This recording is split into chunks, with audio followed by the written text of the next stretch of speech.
जेसेबां गोख्रों बिरोधी पार्टियानो दाफैदों मानो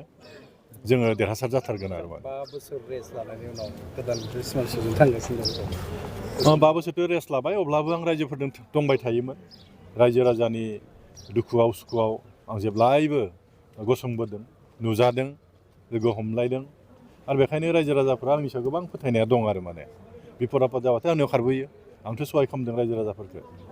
दाबो जुदि आरो दायथ' मोनोब्ला बिनिफ्राय बांसिन मोजां खामानि मावगोन थांनाय 20 बोसोराव जि खामानिफोरखौ मावनो थालांबाय खारन कन्टिनिउ पावाराव थायोब्ला माखासे बुस्थुखौ अनुभब खालामनो हाया आरो माने आं जेब्ला जेनना थायो अब्लासो आं अनुभब खालामदों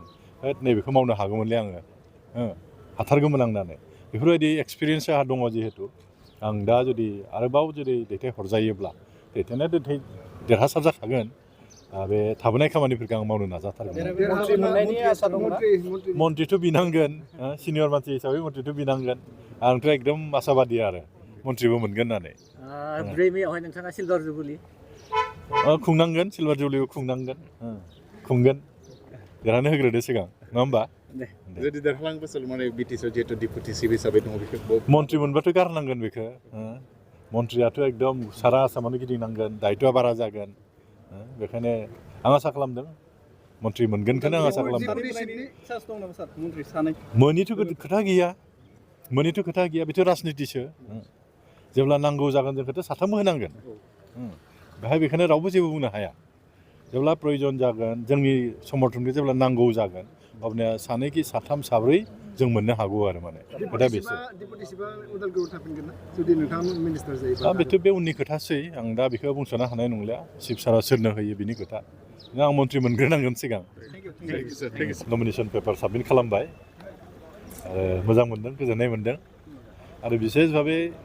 बे सुबिदाखौ होनायनि थाखाय बिटिसिनि चिफ आरो जोंनि बिपिएफ राजनिति हान्जानि आफादगिरि हाग्रामा महिलारि बिथांखौनो बहुत धन्यबाद होदों मानो होनब्ला बिथाङा आंनि सायाव गोबां फोथायनाय दं आरो फोथायनाय गैयाब्ला हयथ' होनाय नङामोन मैया प्राय 11थासो बजावसो गम मोनदों जे टिकेट होबाय होननानै बेखायनो जिहेतु वर्किं डे दिनै दोङो आरो गाबोन दं आरो रबिबार दं बन्द' समबारै सानसेल' खुला दं बेखायनो हिदान्त लाबाय हरावनो जे गाबोननो होनाया मोजां जागोन होननानै जों रायजोनि पार्टि वार्कारखौ खबर होस्लाबनो मोनासै अब्लाबो रायजो राजाफ्रा ओरैबायदि ओंखारबोदों लोब लोबै ओंखारबाय हाजार मानसि फैबाय आंथ' आसरित मोनदों आरो माने जे बिपिएफ राजनिति हान्जाखौ जे एथ' मोजां मोनो रायजो राजाफोरा